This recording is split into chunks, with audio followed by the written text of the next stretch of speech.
Hi అండి, అందరికీ నమస్కారం. అందరూ ఎలా ఉన్నారు? అందరూ బాగున్నారని అనుకుంటున్నాను. ఈరోజు వీడియోలో వచ్చేసి నిన్నటి వీడియో కంటిన్యూషన్గా షేర్ చేసుకుంటానండి. నిన్న భోగి రోజు జరిగిందంతా కూడా షేర్ చేశాను కదా. ఇది సంక్రాంతి రోజు మార్నింగే పల్లెటూరులో చూశారు కదా ఎంత బాగుందో వాతావరణం అనేది. మంచు అలా పట్టేసింది. అప్పుడు 6:30 అయింది టైం, అయినా కూడా అలాగే ఉంది. చాలా చల్లగా, చలిగా, చాలా ఆహ్లాదంగా బాగుంది. తర్వాత ఇక్కడ ముగ్గు అయితే వేశాను. నేనైతే ముగ్గు వేసాను. వాళ్ళైతే చక్కగా నలుగురు కలిసి కలర్స్ అనేవి వేసేసారు. ఇంకా చూసారు కదా ఎంత బాగుందో అసలు. ఉదయం అలా మంచు పొగలాగా ఉందన్నమాట. పొగలా పట్టేసింది మొత్తం వాతావరణం అంతా కూడా.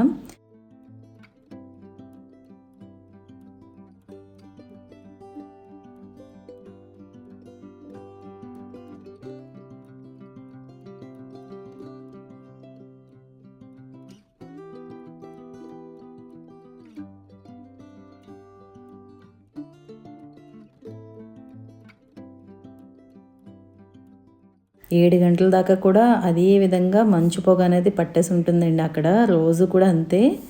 ఈ మందార చెట్టు వచ్చేసి ఇంటి వెనకాల ఉందనమాట. ఎంత పెద్దదో చూశారు కదా. పువ్వులన్నీ ఇక్కడి నుంచి కోసుకుని వస్తారు తులసి కోట దగ్గర పెట్టడానికి. మనం చిన్న చిన్న చెట్లు టబ్బుల్లో పెంచుతూ ఉంటాము, కానీ ఇక్కడ నేలలో వేస్తే ఎంత చెట్టు ఉందో. బాగుందండి, చాలా బాగా అయితే మేము ఎంజాయ్ చేసాము.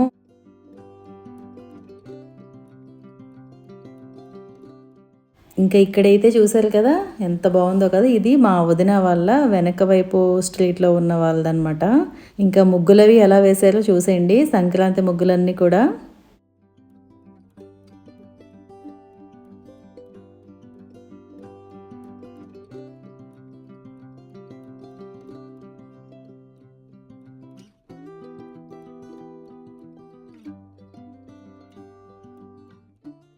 హ్యాపీ పొంగల్ బాగా రాశారు కదా. చక్కగా పెయింట్తో వేసేసారు ముగ్గు అనేది.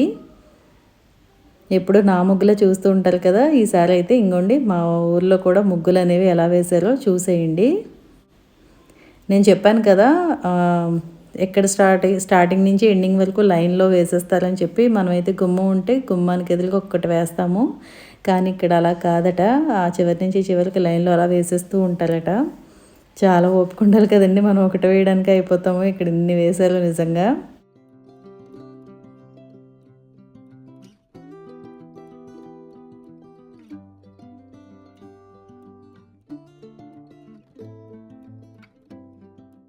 అయితే ఈరోజు సంక్రాంతి కదండి, ఇంకా పెద్దలకి బట్టలు పెట్టుకోవడం ఉంటుంది. ఇక్కడ మేము పెద్దలకి బట్టలు పెట్టేసుకున్న తర్వాత మధ్యాహ్నం నుంచి మేము ఆయనవల్లి ఇవన్నీ కూడా వెళ్ళాము. ఇక్కడ నుంచి మాకు దగ్గర అనమాట ఆ టెంపుల్స్ అన్నీ. ఇది విలేజ్ కాబట్టి ఇక్కడ ఎగ్జిబిషన్స్, పెద్ద పెద్ద రెస్టారెంట్స్, మాల్స్ ఇవేమి ఉండవు. చక్కగా ఇంట్లో వాళ్ళతో ఎంజాయ్ చేయడం. తర్వాత ఎక్కడికైనా వెళ్ళాలనుకుంటే దగ్గరలో ఎక్కువగా కోనసీమ జిల్లాలో మంచి మంచి టెంపుల్స్ అయితే ఉన్నాయి. వాటిని కూడా కవర్ చేస్తే చాలా బాగుంటుంది కదా. అందుకే మేము అవి అనుకోకుండా పెట్టుకున్నాము. అయినా కూడా చాలా బాగా దర్శనాలు అయితే అయినాయి. ఇంకా మార్నింగ్ వదిన గారెలు అవన్నీ వేశారు. చెప్పాను కదండి, మామూలుగా వండలేదు వంటలు అయితే. ఇంకా మేము తినడమే పని అనమాట. ఇంకా పిల్లలైతే ఇక్కడ టిఫిన్స్ అవి చేసేస్తున్నారు. స్నానాలు అవి అయిపోయినాయి, రెడీ అవుతారు. ఇంకా తర్వాత ఇంకోండి ఇలా ఫోటోషూట్ అయితే పెట్టుకున్నాము. అంటే ఏం లేదు, కొంచెం ఫొటోస్ అయితే దిగాము. సంక్రాంతికి తగ్గట్టుగా తయారయ్యాం కాబట్టి చక్కగా మంచి మంచి ఫొటోస్ అయితే దిగాము. వదిన అలాగే అన్నయ్య ఎప్పుడు ఫొటోస్ దిగరు ఎక్కువ. వాళ్ళతో కూడా ఫొటోస్ తీసామన్నమాట వాళ్ళకి కూడా. ఇంకా మార్నింగ్ అంతా కూడా అలా సరిపోయింది. పెద్దలకి బట్టలు పెట్టుకోవడం, ఇంకా తర్వాత ఈ ఫొటోస్ అవి దిగడం. తర్వాత ఏంటంటే మేము లంచ్ అది చేసేసి తర్వాత మధ్యాహ్నం నుంచి బయలుదేరాము. ఇక్కడ మాకు దగ్గరండి అయినవెల్లి, అలాగే ముక్తేశ్వరం, ఇంకా కోటిపల్లి, ద్రాక్షారామం, ఈ 4 అయితే చూసేసాము ఈరోజు. నేను కొంచెం కొంచెంగా మీకు వీడియో అనేది షేర్ చేస్తాను, మీరు కూడా చూద్దరు. ఇది వచ్చేసి అయినవెల్లి వెళ్ళడానికి కోటిపల్లి నుంచి ఇలా దీన్ని ఏమంటారు, బల్లకట్ట అంటారు కదా, ఈ లాంచీ ఎక్కి వెళ్ళాలన్నమాట. ఇంకోండి ఇక్కడైతే మేము లాంచీ అయితే ఎక్కేసాము. ఎంత బాగుందో అసలు. పిల్లలు కూడా సూపర్ ఎంజాయ్ చేశారనమాట. ఇంకా కానీ మార్నింగ్ అయితే చాలా రష్ ఉన్నాయంట టెంపుల్స్. ఈవినింగ్ వెళ్ళాం కాబట్టి బాగానే జరిగినాయి దర్శనాలు అనేవి. కరెక్ట్గా వాటర్ మీద ఈవినింగ్ సన్సెట్ అవుతుండగా అలా కిరణాలు పడుతుంటే చాలా బాగుందండి చూడడానికి. ఎంత ప్యూర్గా ఉందంటే వాటర్ అసలు చాలా బాగుంది. మాకు చెప్పాలంటే అదే మనకి పుష్కర్ ఘాట్, మనకి రాజమండ్రిలో ఏంటంటే పుష్కర్ ఘాట్ ఆ ఏరియాలో ఏంటంటే కొంచెం వాటర్ అనేది కొంచెం బాగోట్లేదు. కానీ ఇక్కడ ఎంత ప్యూరిటీగా ఉందంటే చాలా బాగుంది వాటర్ అనేది. అయితే ఇంకా చక్కగా అలాగా మేము లాంచ్లో వెళ్తూ ఎంజాయ్ చేస్తూ వెళ్తున్నాము. ఎంతో కాదు, ఈ గట్టు నుంచి ఆ గట్టుకి ఒక 15-20 మినిట్స్లో వెళ్ళిపోతాము. పెద్ద దూరమేం కాదు. కాకపోతే ఆ ఫీల్ వేరు కదా. ఇంకా ఇక్కడ కూడా కొన్ని ఫొటోస్ అయితే దిగి మేము లాంచ్ అయితే దిగేసామండి. పెద్ద పెద్ద వెహికల్స్ కూడా బల్లకట్ట అంటారు కదా, అదంట ఇది.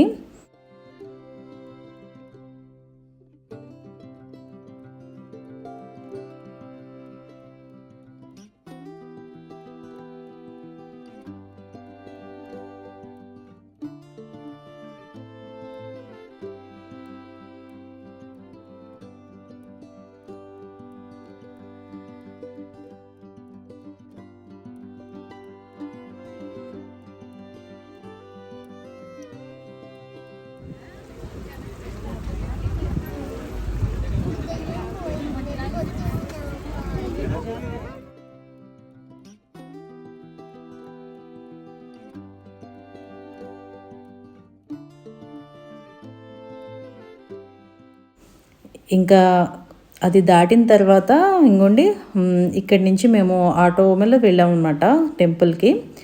వెళ్ళే దారంతా కూడా కోనసీమ కదా, కొబ్బరి చెట్లు. కోనసీమ అంటేనే స్పెషల్ కొబ్బరి చెట్లు. ఎన్ని ఉన్నాయంటే కనుచూపు మేలు ఉన్నాయి. ఇంకా టెంపుల్కి అయితే వచ్చేసాము. అయిన వెళ్ళి గణపతి ఆలయం అండి ఇది. చాలామందికి తెలిసే ఉంటుంది. ఇక్కడ స్వామి వచ్చేసి అంటే సిద్ధి వినాయకుడు స్వయంభువుడు. కాణిపాకం వినాయకుడి కంటే ముందే ఇక్కడ కొలువై ఉన్నారని చెప్తారండి. అసలు కాణిపాకం పుణ్యక్షేత్రానికి కావడానికి కూడా కారణం ఈ అయినవిల్లి సిద్ధి వినాయకుడే కారణమని స్థల పురాణం కూడా చెప్తుంది. ఇక్కడ నిత్యం లక్ష్మీ గణపతి హోమం చాలా ఏళ్ళుగా జరుగుతూ ఉందట.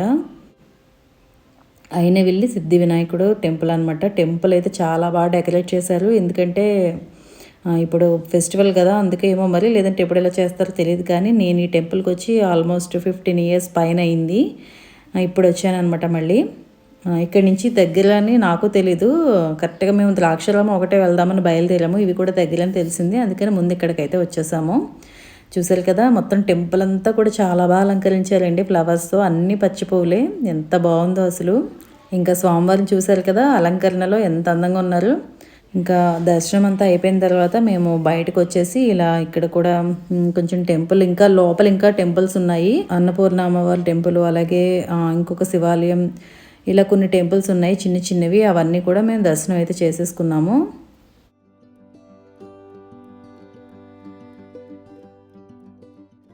అయినవిల్లి సిద్ధి వినాయకుడు చాలా ఫేమస్ టెంపుల్ అండి.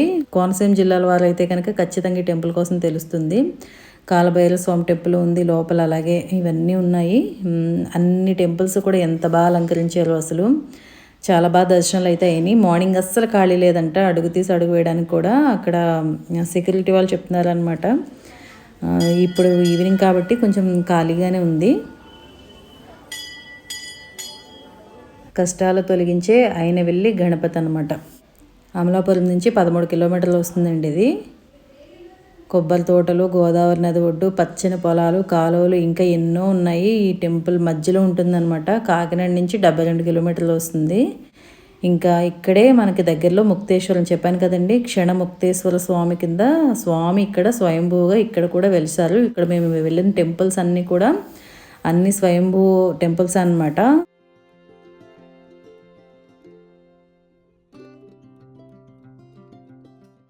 తర్వాత మేము పక్కనే ఉన్న ముక్తేశ్వర స్వామి దేవస్థానంకి వచ్చామండి. క్షణ ముక్తేశ్వర స్వామి అని అంటారు. ఇక్కడ క్షణం కూర్చున్న మాత్రానే ముక్తి కలుగుతుందని అంటారండి. అలాగే ఇక్కడ గౌతమి నది దగ్గర స్నానం చేస్తే కనుక చాలా మంచిది. స్వయంగా శ్రీరాముడే ఇక్కడ శివలింగాన్ని ప్రతిష్ఠించాలని అంటారు. శ్రీరామచంద్రమూర్తి అంటే ఇక్కడ వెళ్తుండగా పుష్పకం కదలదంటండి. ఇక్కడ ఏదో క్షేత్ర విశేషం ఉందని ఆయన అనుకుని అక్కడ ఒక పుట్ట ఉందంట. దాన్ని చూస్తే అక్కడ ఒక స్త్రీ ఆవిడ తపస్సులో ఉన్నారంట. ఆవిడ వృత్తాంతం అంతా తెలుసుకుని ఆవిడకి, ఇప్పుడు మనకి అహల్యాదేవి స్టోరీ తెలుసు కదండి, ఇంచుమించు అలాగే ఉంటుంది. అలా ఆవిడకి ముక్తిని ప్రసాదించడానికి స్వయంగా శ్రీరామచంద్రమూర్తి ఇక్కడ ఈశ్వరుని ప్రార్థించగా ఈశ్వరుడు ప్రత్యక్షమయ్యారంట. తర్వాత ఇక్కడ ముక్తి ఇమ్మని సర్వజనులు నిన్ను చూచిన క్షణకాలంలోనే ముక్తి పొందులని వరం ప్రసాదించి ప్రార్థించి ఒక శివలింగం ప్రతిష్ఠించారంటండి. అందువలన ఈ క్షేత్రము క్షణ ముక్తేశ్వర క్షేత్రంగా పేరు పొందింది. త్రేతాయుగంలో శ్రీరామచంద్ర స్వామిచే ప్రతిష్ఠించబడిన ఈ శ్రీ క్షణముక్తేశ్వర స్వామివారిని దర్శిస్తే క్షణకాలంలో ముక్తి వస్తుందని అంటారు. 5 సోమవారాలు దర్శించుకుంటారండి. దర్శించుకొని ఏమైనా కోరికలు ఉంటే 5 సోమవారాలు దర్శించుకుంటామని మొక్కుకుంటూ ఉంటారంట ఈ టెంపుల్లో. ఇంకా ఈ టెంపుల్ కూడా చూసేసుకున్నాము. ఇంక ఇది వచ్చేసి కోటిపల్లి అండి. కోటిపల్లి అంటే తెలియని వారు ఉండరు. శివరాత్రి అనేది కోటిపల్లిలో చాలా బాగా జరుగుతుంది. దేవేంద్రునిచే స్వయంగా ప్రతిష్ఠించబడిన ఉమా కోటిలింగేశ్వర స్వామి అనమాట స్వామివారు. ఇది వెనకాల ఈ లింగం నేను నీళ్ళలో ఉన్నది తీశాను ఉంది. ఇక్కడ ఛాయా కోటేశ్వర స్వామి చూశారు కదా. ఈ కోటిపల్లి కూడా మేము దర్శించుకున్నాము. అసలు సంక్రాంతి రోజు నండూరు గారు చెప్పారు శివాభిషేకం చేస్తే చాలా మంచిదని చెప్పి. ఇంకా మేము అభిషేకాలు చేయలేదు కానీ చక్కగా అన్నీ కూడా తిరిగినవన్నీ కూడా శివాలయాలే. ఆయన వెళ్ళి తర్వాత మేము తిరిగినవన్నీ కూడా కోటిపల్లిలో అంటే కోటి ఫలి. ఇక్కడ ఏం చేసినా కూడా కోటి రెట్ల ఫలితం వస్తుందంట. అందుకే దానికి కోటి ఫలి. కాలక్రమేణా అది కోటిపల్లి అయిందని అంటారు. ఇక మేము అక్కడి నుంచి ద్రాక్షారామంకి వచ్చేసామండి. దక్షారామం కాలక్రమేణా అది కూడా ద్రాక్షారామం కింద పిలువబడుతుంది కదా. పంచారామాల్లో ఒకటి ఇది. ఈ టెంపుల్ కోసం తెలియని వారు ఉండరు. దక్షిణ కాశీగా ప్రసిద్ధి చెందిన పంచారామ క్షేత్రాల్లో ఒకటిది. శ్రీ మాణిక్యాంబ సమేత శ్రీ భీమేశ్వర స్వామివారి దేవస్థానం అండి ఇది. 9వ శతాబ్దంలో చాళుక్యులు నిర్మించారని అంటారు ఈ టెంపుల్ని. చూడడానికి అయితే చాలా బాగుంటుంది. నేను ఇంకా ఈవినింగ్ టైం తీసాను కాబట్టి అంత తెలియడం లేదు, కానీ పగలు చూస్తే ఎంత అందంగా ఉంటుందో ఈ టెంపుల్. చాలా బాగుంటుందండి. త్రేతాయుగంలో శ్రీరామచంద్రుడు ఈ ఆలయాన్ని దర్శించారని అంటారు. అలాగే 16వ శతాబ్దంలో శ్రీకృష్ణదేవరాయలు కూడా ఈ క్షేత్రాన్ని దర్శించారని అంటారు. ద్వాపర యుగమైన అర్జునుడు కూడా. చాలా మంచి టెంపుల్ అండి ఇది. తెలియని వారు ఉండరు, చాలామంది దర్శించి ఉంటారు. ఎందుకంటే పంచారామాల్లో ఒకటి కదా. ఇక్కడ కూడా పక్కన కాలభైరవ స్వామి క్షేత్రపాలకులుగా ఉన్నారు. చెప్పాను కదండి, ఇక్కడ చాలా శివాలయాలకి కాలభైరవ స్వామి క్షేత్రపాలకులుగా ఉన్నట్టుగానే ఉంది. ఇంకా అమ్మవారి శక్తిపీఠం అయితే ఇక్కడ అమ్మవారి నాభిస్థానం మాణిక్యాంబగా 12వ పీఠంగా ఇక్కడ శ్రీచక్ర యంత్రంపై ఉన్నారండి. అమ్మవారి శక్తిపీఠం కూడా ఇక్కడ ఒకటి ఉంది. రెండు కలిపి మనకి ఇది చాలా మంచి టెంపుల్. ఇది చూడడానికి కూడా చాలా బాగుంటుంది టెంపుల్. మార్నింగ్ అయితే అస్సలు ఖాళీ లేదంటండి ఈ టెంపుల్ కూడా. ఈవినింగ్ కాబట్టి దర్శనం అయితే ఖాళీగానే ఉంది. కొంచెం బాగానే చేసుకున్నాము. తర్వాత ఇక్కడ రావి చెట్టు చూశారు కదా, దీని చుట్టూ 9 ప్రదక్షిణాలు అయితే చేసాము. ఇక్కడ పిల్లలు పుట్టిన వాళ్ళు ఉంటే కనుక ఇక్కడ పక్కన కోనేరు ఉందండి. నేను అది కూడా షూట్ చేశాను కానీ నైట్ టైం మూలాన ఏంటంటే సరిగ్గా కనిపించలేదు. ఈ పిల్లలు పుట్టిన వారు ఏంటంటే అక్కడ కోనేరులో బిందెతో నీళ్లు తీసుకొచ్చి ఇక్కడ శివలింగం ఉంటుంది రావి చెట్టు మధ్యలో, అక్కడ వేసి అంటే ఇన్ని బిందెలు వేస్తామని చెప్పి 108 కానీ అలా అనుకుని వేస్తారనమాట. పిల్లలు పుట్టిన వారు ఇక్కడికి వచ్చి పూజిస్తే తప్పకుండా పిల్లలు పుడతారని చెప్పి చాలా నమ్మకం ఇక్కడ. స్థల పురాణం చూశారు కదా, ఇక్కడ కూడా నేను వీడియో తీశాను. ఇంకా పంతులు గారు అయితే చెప్తారండి ఖచ్చితంగా ఈ క్షేత్ర మహిమ ఇవన్నీ కూడా ఆయన చెప్తారు అక్కడ. కోనేరు చూశారు కదా, నైట్ టైం వలన అలా ఉంది. డే టైం చాలా అందంగా ఉంటుంది చూడడానికి. టెంపుల్ కూడా చాలా బాగుంటుందండి. ఇది చాళుక్యులు రాజ్యపాలన చేసిన టైంలో కదా ఈ టెంపుల్ అనేది నిర్మించారు. చాలా అందంగా ఉంటుంది. ఇంకోండి ఈ పక్కన కాలభైరవ స్వామి బయట 8 శివలింగాలు ఉంటాయి. భైరవుడు అస్తమానం వెళ్ళిపోతున్నారని చెప్పి అలా అష్టదిగ్బంధనం చేశారంట 8 శివలింగాలతో అలా అంటారు. పూజారి గారు చెప్పారు ఇదంతాని. ఇంకా చూశారు కదా, దర్శనాలు అన్నీ అయిపోయినాయి. ఇవాళ అనుకోకుండా మంచి దర్శనాలు అయితే జరిగినాయండి. అన్నీ కూడా స్వయంగా వెలిసిన క్షేత్రాలే. ఈరోజైతే సంక్రాంతి రోజైతే మా డే అనేది ఇలా గడిచిపోయింది. మార్నింగ్ అంతా అలా హడావిడి, మధ్యాహ్నం నుంచి ఈ హడావిడి. ఇంకా ఇవన్నీ చూసుకుని మేము బయలుదేరిపోయామండి. చూశారు కదా, మీకు కూడా ఈ టెంపుల్ దర్శనాలు అనేవి కొన్నైనా సరే చేయించానని అనుకుంటున్నాను. ఇటువైపు ఖచ్చితంగా వస్తే కనుక కోనసీమ వైపు ఇవన్నీ కూడా మీరు చూడవలసిన ప్లేసెసేనండి. అదేంటి ఈరోజుటి వీడియో. ఈ వీడియో మీకు నచ్చితే కనుక తప్పకుండా లైక్ చేయండి, షేర్ చేయండి, కమెంట్ చేయండి, ఛానల్ని సబ్స్క్రైబ్ చేయండి. మళ్ళీ ఒక మంచి వీడియోతో మళ్ళీ మీ ముందు ఉంటాను. Thank you for watching.